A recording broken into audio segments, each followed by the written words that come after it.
Hello aspirants, how are you all. और मैं हूं Ritesh Shukla with 120 plus mains discussion. और मैं इस वीडियो में डिस्कस करने वाला हूं एग्रीकल्चर और गवर्नमेंट स्कीम से रिलेटेड क्वेश्चंस के बारे में।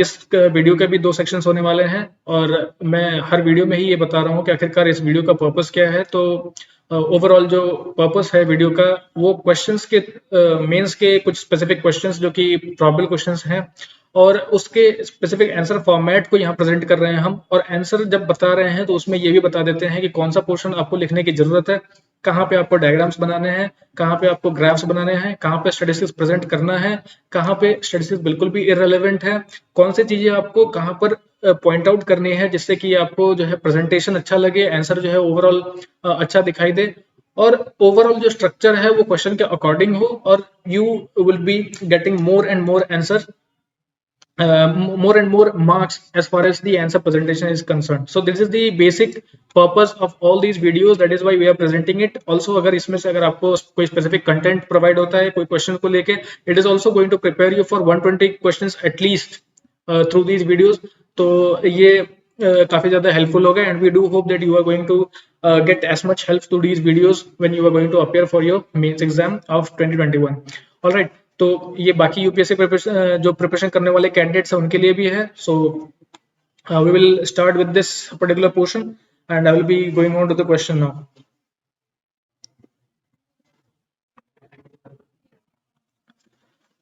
The first question is explain the benefits of micro irrigation over the conventional irrigation system. Also mention various challenges in the adoption of this technology.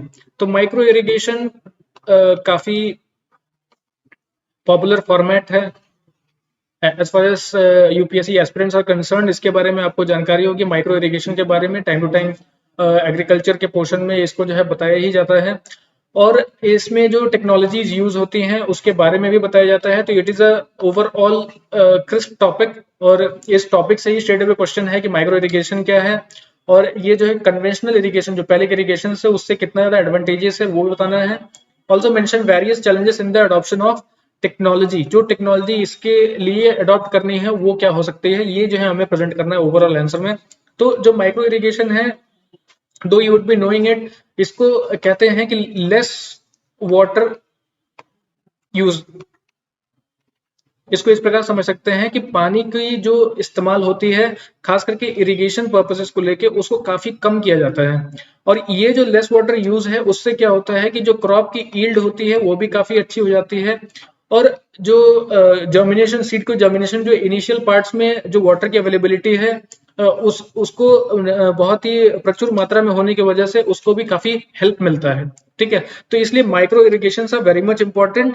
और इसको क्यों कहा जाए, क्योंकि वाटर लॉस काफी ज्यादा होता है जब जो हैवी इरिगेशन करते हैं। काफी ज्यादा अमाउंट में वाटर प्रोड्यूस करने से जो सीड जर्मिनेटेड होता है उसको भी जो है वो खत्म हो जाता है और वाटर का तो लॉस ऑलरेडी है क्योंकि वो जो है जमीन में प्लांट द्वारा जो है ऑक्यूपाई कर लेते हैं। कोई प्लांट जो है बहुत ही ज्यादा वाटर स्टोर कर लेते हैं, कोई प्लांट को बिल्कुल भी वाटर नहीं मिल पाता, ऐसा सिचुएशन क्रिएट हो जाता है। तो इसीलिए micro irrigation is a kind of mechanism which is related to helping the crop get good yield also. और ये फार्मर्स के लिए बहुत ज्यादा एडवांटेजेस है कि इनके प्रयोग से वो जो है जितना प्लांटेशन है या फिर जो है फार्मिंग है उसको काफी ज्यादा और अच्छा कर पाए और उससे जो है हार्वेस्ट काफी ज्यादा निकाल पाए। तो ये जो है that is why micro irrigation is done overall. So we'll start up with the introduction part. Micro irrigation is the slow application of water as discrete or continuous drips, tiny streams or miniature spray on the soil by surface drip micro sprinkler systems. As the agriculture sector consumes 80% of the fresh water in India, micro irrigation is often promoted by central and state government as a way to tackle the growing water crisis.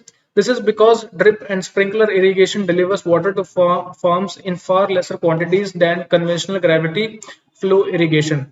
ठीक है, तो मैंने बताया कि micro irrigation is a less water use type of irrigation. तो इसमें कौन सा मैकेनिज्म यूज होते हैं? स्प्रिंकलर एक टाइप ऑफ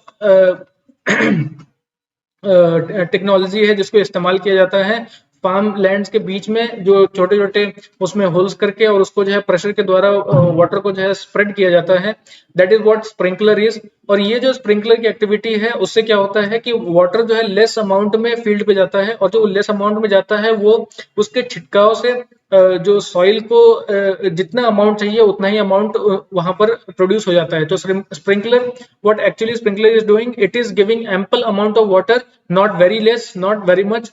तो इससे क्या होगा कि जो जर्मिनेटिंग सीड है it will get what it want. Also जो ओवरडोज होता है इरिगेशन का, ओवरडोज जो वाटर का होता है वो उसे नहीं मिलेगा। तो this will be advantageous overall. ठीक है।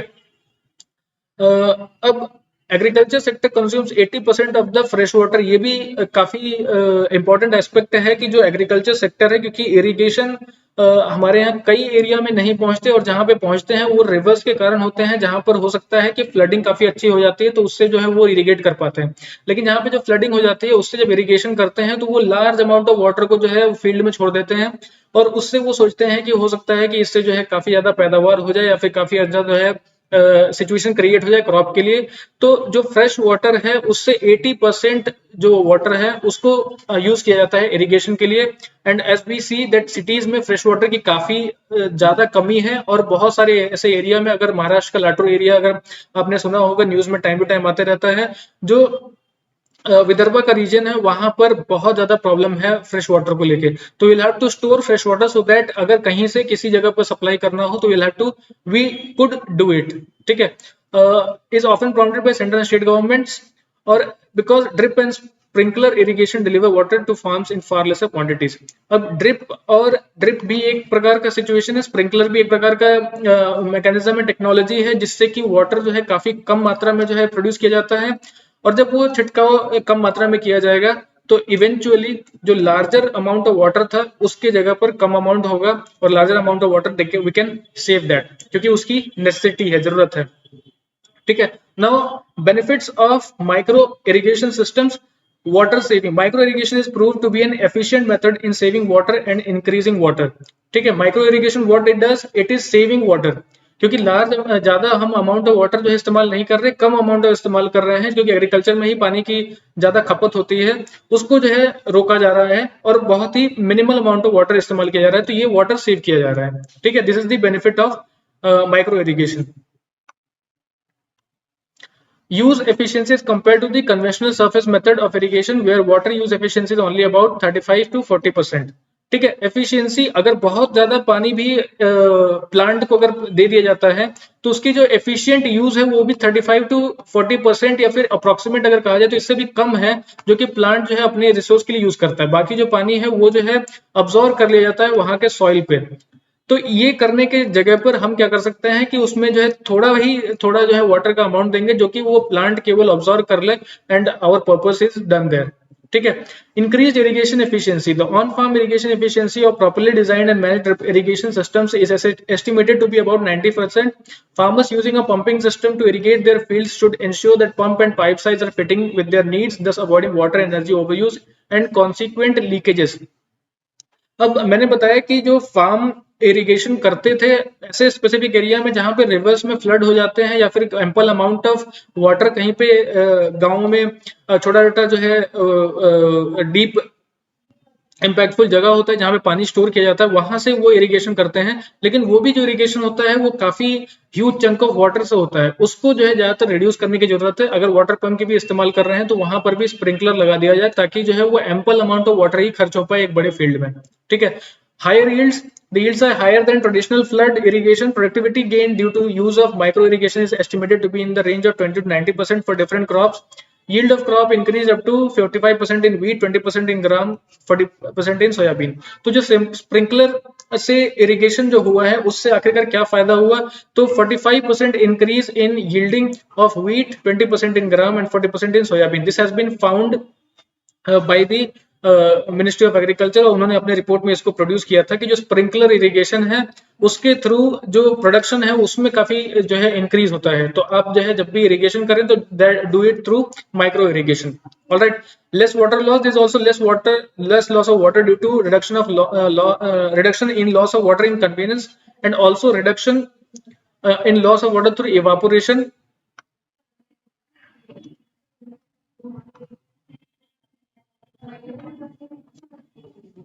Run off and by day percolation.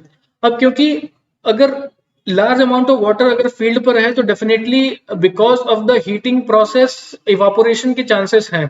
Evaporation से क्या होगा कि certain amount of gas will get into environment, ठीक है, वातावरण में एक सर्टेन अमाउंट ऑफ गैस जो है जाके मिल जाती है और जो वाटर होता है उसको रिड्यूस कर देते हैं। That too happens because of the simple heating, ठीक है, एक सिंपल हीटिंग की वजह से इवापोरेशन हो जाता है। तो जो वाटर है वो हमारे लिए एसेंशियल है, इसलिए हमको उसको कैसे रोकना होगा, थ्रू माइक्रो इरिगेशन।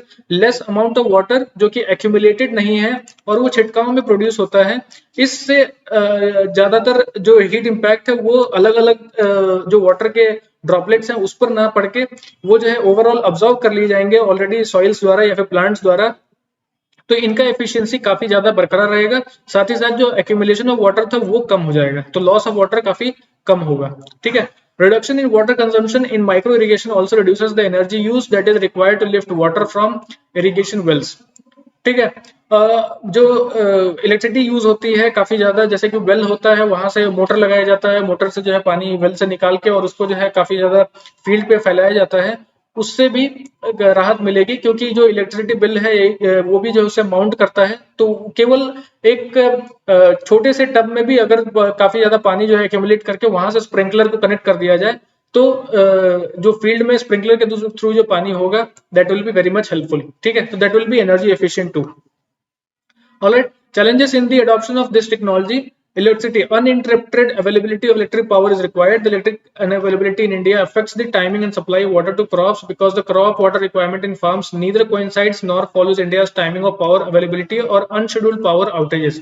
अब इलेक्ट्रिसिटी, हालांकि अब ये कहा जा रहा है कि सारे विलेजेस में इलेक्ट्रिसिटी पहुंच चुकी है, लेकिन हर हाउस होल्ड में अभी भी इलेक्ट्रिसिटी पहुंचना बाकी है। तो जो इलेक्ट्रिसिटी विलेजेस में हो चुकी है वहां पर कंटिन्यू पावर का कंटिन्यूएशन होना चाहिए ताकि जो है स्प्रिंकलर्स को वहां पर अच्छी तरह से रन किया जा सके। That is a major disadvantage that happens with the micro irrigation, ठीक है। Second impediment to micro irrigation in India is expense of the system itself. The adoption of this technology is high initial cost. Pricing has always been a problem as far as agriculture is related. तो ये जो micro irrigation के जो sprinklers हैं या फिर जो ऐसे अलग टेक्नोलॉजीज हैं वो थोड़ा सा कॉस्टली है, तो उसको थोड़ा रिड्यूस करने की आवश्यकता है। Declining land holdings and farm income. The data on India's operational land holdings show that average size of land holdings have halved since 1960s. The meager farm income from declining the land holdings challenges the sustainability of expensive micro irrigation on Indian farms. अब क्योंकि area of जो land है अगर ये large होगा तो यहाँ पर स्प्रिंकलर जो है काफी अच्छे से स्प्रेड करके इस एरिया को कल्टीवेशन करने के पहले या फिर ऑलरेडी जर्मिनेटेड सीड के बाद हेल्प पहुंचा सकता है। लेकिन अगर ये एरिया ही कम होगा तो ये स्प्रिंकलर जो है इसकी भी स्पेसिफिक लिमिट हो जाएगी और इसी प्रकार से अलग अलग जो लैंड फॉर्म्स हैं, लैंड होल्डिंग्स हैं, अलग अलग लोगों के हाथ में है और ये जो है अलग अलग जब हो जाएगा तो ये एक स्प्रिंकलर यहाँ काम कर रहा है, ये एक स्प्रिंकलर यहाँ, इसकी वजह से स्प्रिंकलर को अलग अलग लोगों द्वारा खरीदना भी पड़ेगा और उसकी यूटिलिटी भी काफी लिमिटेड हो जाएगी, जो कि इसकी एक्चुअल कैपेसिटी काफी लार्ज एरिया के लिए बनी हुई है, ठीक है। तो उसका एग्जैक्ट यूटिलिटी हम नहीं कर पाएंगे बिकॉज लैंड होल्डिंग्स जो है वो बिल्कुल भी आधी हो गई है और एक बड़ा चंक ऑफ लैंड जो हुआ करता था 1960 में वो अब लगभग 8-9 हिस्सों में हो चुका है। That is a bigger challenge, ठीक है। Though the average water availability in India remains more or less fixed according to the natural hydraulic cycle, per capita availability is reducing progressively owing to the increasing population. Average water availability जो है भारत में वो ज्यादातर fix है, ठीक है। और जो ओवरऑल जो हाइड्रोलिक साइकिल है that completely depends on the monsoon, क्योंकि मॉनसून की वजह से जो पानी जमीन पे एक्यूमुलेट होता है उसका अंडरग्राउंड वाटर में सीप करने में काफी टाइम लग जाता है और जब तक अंडरग्राउंड वाटर में सीप करके वो एक स्टोर ना बन जाए तब तक जो है कहीं से हम फ्रेश वाटर को जो है थ्रू हैंडपंप्स या थ्रू वेल या थ्रू वाटर कनेक्शन या वाटर पाइप कनेक्शन हम वहां से उसको नहीं निकाल पाते, ठीक है। तो यहाँ पर एक स्टोरेज अच्छा खासा वाटर का होना चाहिए और जो हाइड्रोलिक, ताकि हाइड्रोलिक साइकिल को अच्छा खासा मेंटेन किया जा सके। ठीक है, तो water availability is always a problem in India, क्योंकि ये किसी स्पेसिफिक रीजन में तो काफी अबंडेंस में है, जैसे कि गैंजेटिक एरिया में, लेकिन अगर सेंट्रल डेक्कन पार्ट में चले जाए तो वहां पर इसकी अवेलेबिलिटी काफी कम हो जाती है, स्कैर्स हो जाती है। ठीक है, तो the management of the water has to be done when the in the coming years. ठीक है, now government, let's conclude the answer. The government of India has also accorded high priority to water conservation and its management. Pradhan Mantri Krishi Sinchai Yojana has been formulated with the vision of extending the coverage of irrigation Har Khet Ko Pani and improving water use efficiency, more crop per drop in focused manner using sprinkler and drip method of irrigation. This irrigation method has several advantages over furrow systems, including reduced water use. तो government ने क्या क्या क्या किया है, प्रधानमंत्री कृषि सिंचाई योजना के थ्रू, हर खेत को पानी के थ्रू, मोर क्रॉप पर ड्रॉप के थ्रू ये एडवाइस प्रोड्यूस कर रहे हैं फार्मर्स को कि जो स्प्रिंकलर्स है उनका इस्तेमाल करके आप जो है अपने प्लांटेशन को और ज्यादा जो है बढ़ाइए और स्प्रिंकलर्स का ही इस्तेमाल कीजिए rather than heavy water pipes, जो जिसमें कि वाटर का फ्लो काफी ज्यादा होता है या फिर वाटर अक्यूमुलेशन कहीं पे बहुत ज्यादा हो जाए, उसको काफी कम करने के लिए ऐसे सारे स्कीम्स गवर्नमेंट ने बनाई हुई है। ठीक है, तो this is the overall answer of this particular question. We have explained that what are the challenges related to the micro irrigation. We have earlier explained that what are micro irrigations, and overall this is the perfect answer. This must be the answer structure of this particular question. All right, तो अगर आपने ये 200 words या 250 words limits के अगर according है तो ये definitely going to get at least 12 marks अगर ये 15 नंबर का क्वेश्चन तो। ठीक है, बिकॉज यहाँ पे हमने लैंड होल्डिंग्स है उससे जो है प्रॉब्लम कैसे क्रिएट होता है माइक्रो इरिगेशन के लिए वो भी बता दिया है, और जो उसकी सिग्निफिकेंस है वो भी बता दिया, और finally we have concluded the answer by stating कि गवर्नमेंट की स्कीम्स इसमें वर्क कर रही है। ठीक है, this is the overall structure of the answer. ठीक है, so let's move on to the other question.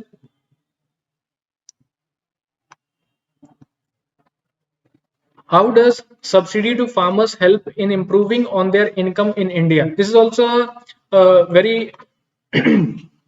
ऐसे क्वेश्चंस दिखाई देते हैं जो कि हमें ये पता तो होता है कि we become very enthusiastic regarding the question. हमें पता तो होता है कि yes I know about subsidy, I know about how to help farmers, I know how to improve their income, लेकिन जब उसको एक्यूमुलेट करके एक आंसर फॉर्मेट में प्रेजेंट करना होता है then it becomes problematic for us. ठीक है, जो प्रेजेंटेशन है दैट वो जो है डिक्लाइन कर जाता है, जिसकी वजह से हम आंसर बहुत अच्छा मार्क्स बहुत अच्छा गेन नहीं कर पाते। ठीक है, तो उसको रिड्यूस करने के लिए हमने जो है इस ओवरऑल वीडियो प्रोग्राम को बनाया हुआ है। तो इस क्वेश्चन को आप कैसे प्रेजेंट करेंगे वी विल सी हियर। ठीक है, तो सबसे पहले सब्सिडी क्या है, तो गवर्नमेंट वेलफेयर करने के कई अलग अलग तरीके जो है डिवाइस कर चुकी है, और ये जो सब्सिडी है वो एक प्रकार का प्लान है गवर्नमेंट का ही, जो कि जो लोकल लोग हैं, जो ऐसे लोकल लोग हैं जिनके पास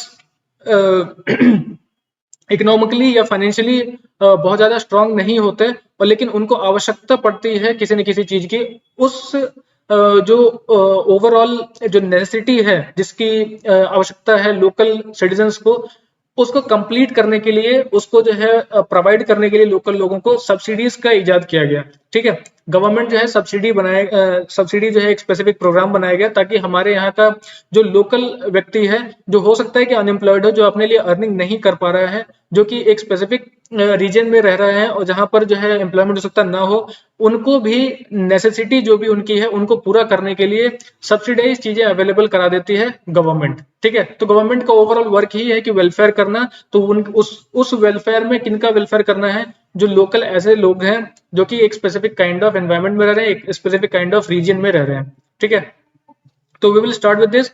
what is the demand of the question, agricultural subsidies relevance, brief intro of subsidies. Subsidies के बारे में छोटा सा इंट्रो हम जो है यहाँ पर दे देंगे।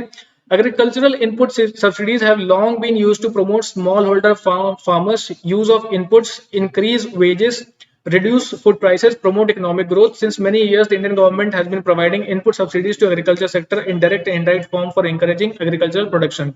तो ये जो मैंने बताया कि जो लोकल सिटीजन्स हैं उनको दिया जाता है एक स्पेसिफिक काइंड ऑफ रीजन में। तो ये कौन से रीजन्स हो गए, ये ऐसे रीजन जहाँ पे फार्मिंग किया जाता है। अब क्योंकि फार्मिंग का बल्क जो है हमारे यहाँ के जो लोकल फार्मर्स हैं उनके ऊपर है, और हमने अभी तक जो ओवरऑल एग्रीकल्चर का स्ट्रक्चर है हमारे यहाँ का, उसमें ये जान पाए हैं कि जो लैंड होल्डिंग्स है वो काफी कम लोगों के पास में है और एरिया भी काफी रिड्यूस हो चुका है। तो इससे हम ये समझ पाते हैं कि उस लैंड में भी अगर फार्मिंग करनी हो तो उसके लिए काफी ह्यूज इन्वेस्टमेंट की आवश्यकता पड़ती है। ऐसे सारे इन्वेस्टमेंट जैसे कि यूरिया का वहां पे खपत होगा, या फिर सीड्स के लिए पैसे चाहिए होंगे, या फिर इरिगेशन करने के पैसे चाहिए होंगे।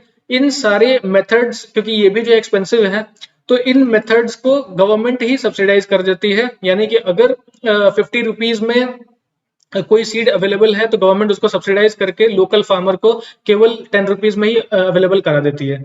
तो subsidy is a kind of help to the local farmer who has a certain kind of land in a particular region. ठीक है। तो उससे क्या होता है, ये किसके लिए किया गया है? स्मॉल होल्डर फार्मर्स के लिए, जिनके वेजेस में इंक्रीज हो जाए, फूड प्राइसेस में कमी आ जाए, और वो इकोनॉमिक ग्रोथ में भी हेल्प कर पाए। इसकी वजह से सब्सिडी को गवर्नमेंट ने क्रिएट किया, that is for farmers. A subsidy is defined as a form of financial assistance paid to an economic sector, institution, business, or individual in order to achieve certain policy objectives, which means that any monetary exchange which is not directly connected to paying for a service can be defined as a subsidy। तो subsidy आखिरकार ये कोई भी ऐसा in return demand भी नहीं है। अगर फार्मर को गवर्नमेंट ने सब्सिडी प्रोवाइड कर दिया तो इन रिटर्न कुछ डिमांड नहीं करती। It is actually helping the farmer so that it can so it's crop good. ठीक है, ताकि वो फार्मिंग अच्छे से कर पाए, क्रॉप्स को अच्छे से डेवलप कर पाए, और जो क्रॉप्स डेवलप होगा उसको सेल करके अपने पास कुछ स्पेसिफिक पैसे ला पाए। क्योंकि इनके पास जो है कई बार गवर्नमेंट से भी बैंक से भी लोन्स होते हैं, तो इसको भी उनको खत्म करना होता है। तो इसलिए गवर्नमेंट इनको जो है सब्सिडाइज करती है, और फार्मर्स जो है एक स्पेसिफिक काइंड ऑफ क्रॉप को सो करके उससे जो है यील्ड अपना लेके और उससे उसको बेच के जो है अपने पास स्पेसिफिक काइंड ऑफ अमाउंट जो है रख पाते हैं। ठीक है, तो subsidies actually helping the farmers. ठीक है, farm subsidies have direct effect on transferring income from general tax payers to farm owners. Government के पास टैक्सेस आते हैं और गवर्नमेंट उनको, मैंने बताया था कि वेलफेयर प्रोग्राम में यूज करते हैं। वेलफेयर प्रोग्राम में जब वो यूज करते हैं तो वो कौन से वेलफेयर प्रोग्राम हुए?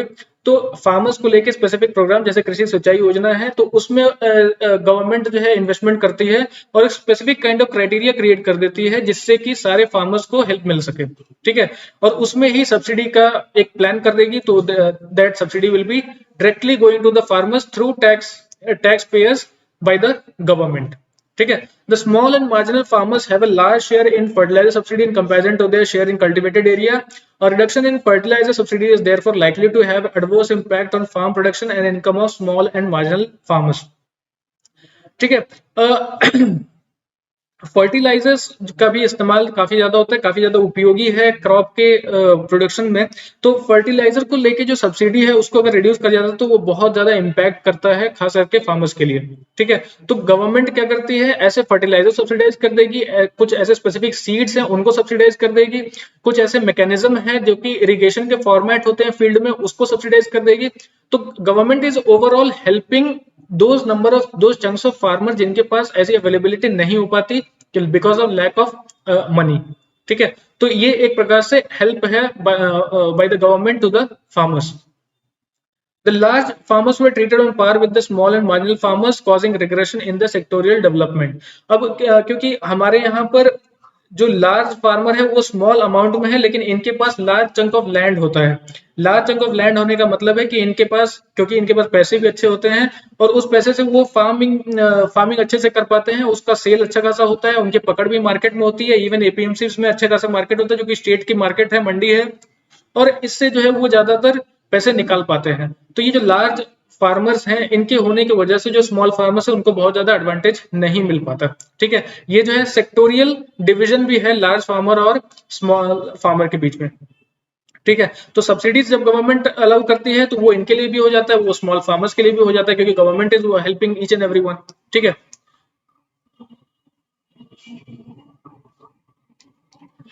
तो we will conclude this overall question. अगर ये क्वेश्चन का लिमिट 150 वर्ड्स है, this could be for around 10 marks only. अब कंक्लूड करते हैं। Subsidies make both positive and negative impact on agriculture sector, but without the help of subsidies development of agriculture sector is very difficult. However, exact measurement of impact subsidies on agricultural sector is not an easy task, as up to which extent subsidies are beneficial to agriculture is a big question। अब subsidise करने का मतलब है कि farmers को through their parts, जो भी उनको जरूरत है फार्मिंग में, उसके लिए मदद करना। अगर फार्मर ऐसे प्रोड्यूस करने के बाद उसको अच्छे से सेल नहीं कर पाता है तो वो डिसएडवांटेज में काउंट किया जाएगा। लेकिन सब्सिडी आखिरकार क्यों प्रोवाइड की जा रही है गवर्नमेंट द्वारा? ताकि ऐसे सब्सिडी से जो अवेलेबिलिटी है फर्टिलाइजर की, सीड्स की या इरिगेशन प्लानिंग की, इनकी जो अवेलेबिलिटी है फार्मर्स को वो अच्छे से उपलब्ध हो जाए, ईज ऑफ अवेलेबिलिटी हो जाए और उससे वो अपना प्रोड्यूस अच्छा करके और उससे इनकम कमा पाए। ठीक है, ये जो है ओवरऑल मैकेनिज्म है। लेकिन आखिरकार ये कितने समय तक कारगर होगा? क्योंकि subsidies are provided by tax payers. ठीक है, इफ टैक्सेशन डजंट इंक्रीज और जो एक्सपेंडिचर है वो अगर ज्यादा होता ही जाएगा वेलफेयर प्रोग्राम्स पे खास करके, I don't think that subsidies will be helping the farmers a lot in the coming period. ठीक है, तो subsidies are great advantages for agriculture sector, but also it is adversely impacting the expenditure, the style of expenditure by the government. ठीक है, so this is the overall answer of this particular question, and I will be winding up this particular video, whereas I will be coming up with another video of agriculture and government schemes. These were the questions of agriculture. The other two questions that I am going to put up will be of government schemes. ठीक है, so thank you for watching this. Stay home, stay safe, and keep learning.